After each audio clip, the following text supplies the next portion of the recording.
अंगुलिमाल और गौतम बुद्ध की कहानी।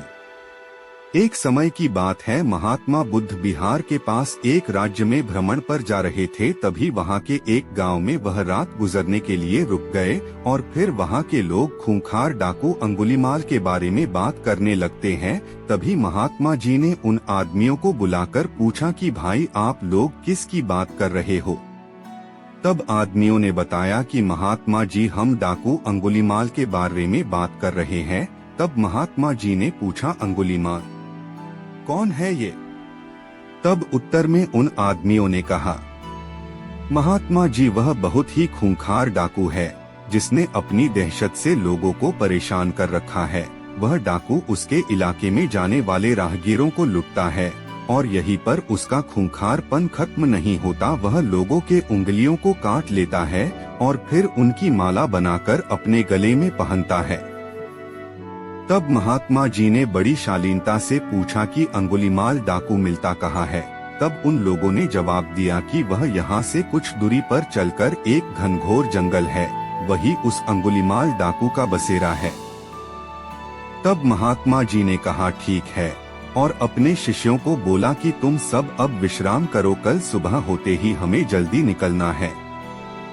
सुबह हुई और महात्मा जी ने अपने शिष्यों को कहा कि चलो शिष्यों, अब हमें उस जंगल की ओर प्रस्थान करना है। तब सभी शिष्य डर गए और बोले, जंगल की तरफ? लेकिन गुरुजी, वहाँ तो डाकू अंगुलिमाल का वास है, अगर हम वहाँ जाएंगे तो वह हमें मार डालेगा और हमारी अंगुलियां काटकर उनकी माला बनाकर धारण करेगा। तब महात्मा जी बोले कि शिष्यों, कभी भी किसी परिस्थिति में डरना नहीं चाहिए, लेकिन कोई बात नहीं, अगर तुम लोग नहीं जाना चाहते तो कोई बात नहीं, मैं तुमको वहां जाने के लिए बाध्य नहीं करूंगा, जैसी तुम्हारी इच्छा। महात्मा जी जंगल की तरफ प्रस्थान करने के लिए ज्यों ही प्रस्तुत हुए, गांव के लोगों और शिष्यों ने उन्हें बहुत रोका, लेकिन वह नहीं माने और जंगल की ओर चल पड़े। और फिर अंतत वह जंगल पहुंच गए जहां कि अंगुलिमाल रहता था। जब उस डाकू की नजर महात्मा जी पर पड़ी, तब वह महात्मा जी को बड़े आश्चर्यजनक तरीके से देखने लगा और सोचने लगा कि इस जंगल में आदमी साथ मिलकर भी नहीं आते और यह यहाँ अकेला चला आया। तब उसने महात्मा जी से पूछा कि कौन हो तुम? महात्मा जी ने कहा, मैं एक राहगीर हूँ। अंगुलिमाल ने कहा, भाई तुम यहाँ अकेले आ गए हो, तुम्हें पता नहीं मैं कौन हूँ? तब महात्मा जी ने जवाब दिया कि हाँ, तुम भी मेरे ही तरह एक इंसान हो। तब अंगुलिमाल ने कहा कि लगता है तुम इस जगह नए आए हो, तुम्हें शायद मेरा नाम नहीं पता। उसने बड़े शालीनता से कहा। महात्मा जी ने कहा, मुझे तुम्हारे बारे में गांव वालों ने बताया था। तब अंगुलिमाल ने कहा, फिर भी तुम यहाँ चले आए, तुम्हें मुझसे डर नहीं लग रहा क्या? तब महात्मा जी ने कहा कि डर कैसा, मुझे तुमसे क्यों डर लगेगा? तब वह डाकू गुस्से से लाल पीला होकर महात्मा जी को घूरने लगा और कहने लगा कि तुम्हें नहीं पता कि मैं कितना ताकतवर हूँ। मेरे डर के कारण यहाँ अच्छे से अच्छे दिग्गज आने की हिम्मत नहीं करते और तुम यहाँ मरने चले आए हो। तब महात्मा जी ने कहा, ताकतवर में तो तुम्हें ताकतवर नहीं मानता। तब तो गुस्से से लाल आंखें करके वह डाकू महात्मा जी को देखने लगा। तब अंगुलिमाल ने कहा कि तुम्हें नहीं पता कि मैं कितने आदमियों को मार चुका हूँ। मेरे गले में यह माला देख रहे हो, मैंने उन आदमियों को सिर्फ लुटता नहीं हूँ, बल्कि उनके हाथ की उंगलियां को काटकर अपनी माला में पिरो लेता हूँ। यह कहते हुए अंगुलिमाल जोर जोर से हंसने लगा। महात्मा जी मंद मुस्कान के साथ हंसने लगे। तब वह डाकू आश्चर्य से महात्मा जी को देखने लगा और सोचने लगा कि अरे, यह कैसा इंसान है, मुझसे डरने की बजाय यह हंस रहा है। तब अंगुलिमाल ने कहा कि लगता है तुम्हारा मानसिक संतुलन ठीक नहीं है, यह सुनकर तुम्हें सदमा लग गया है। महात्मा जी ने कहा, मुझे कोई भी सदमा नहीं लगा और न मेरा मानसिक संतुलन खराब है। अंगुलिमाल ने कहा, तुम्हें मुझ जैसे ताकतवर डाकू से डर नहीं लग रहा और यह सब सुनकर भी तुम मेरे सामने खड़े हो, यह उससे भी ज्यादा आश्चर्य की बात है। तब महात्मा जी ने कहा, कौन ताकतवर? तुम तो मुझे सबसे ज्यादा डरपोक लगते हो। इतना सुनते ही अंगुलिमाल क्रोध से तिलमिला गया और उसने अपनी तलवार निकाल ली और महात्मा जी के गले पर लगा दी।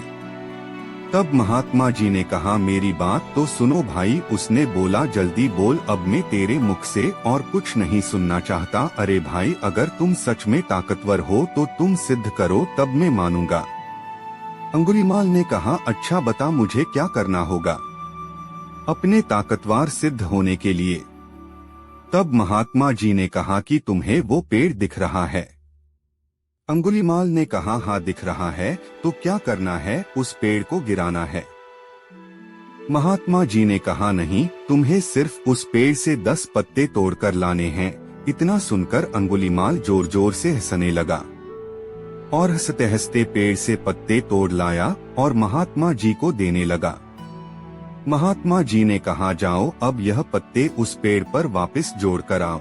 तब अंगुलीमाल हैरानी से महात्मा जी को देखने लगा। तब महात्मा जी ने कहा, क्यों, क्या हुआ?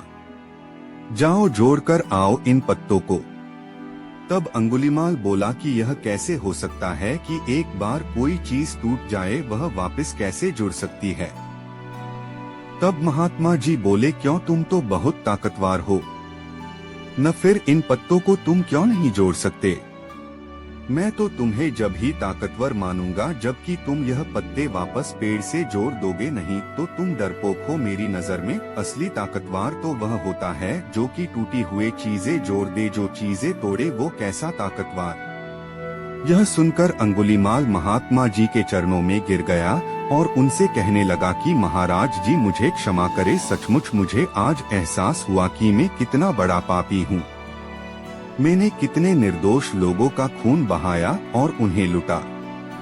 महात्मा जी बोले कि तुम्हें अपने पापों का एहसास हुआ, यह बहुत बड़ी बात है। अगर तुम्हें सचमुच अपने किए पर पछतावा है तो आज से सच्चाई और अच्छे राह पर चलो, दीनों की मदद करो और अपनी ताकत का इस्तेमाल जरूरतमंदों की रक्षा में करो। तब से अंगुलीमाल अच्छे रास्ते पर चलने लगा और सबकी मदद करने लगा। कहानी का निष्कर्ष। इस कहानी में हमने देखा कि खूंखार डाकू और महात्मा बुद्ध की आत्मविश्वास भरी मुकाबले के बीच एक अंतर था।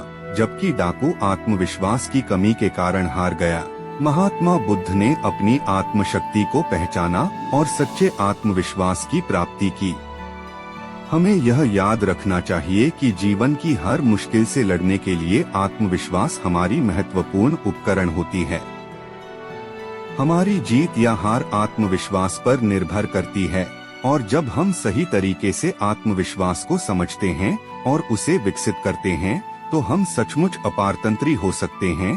तो अगर आपको यह पोस्ट अच्छा लगा हो तो अपने परिवार और दोस्तों के साथ जरूर शेयर करें।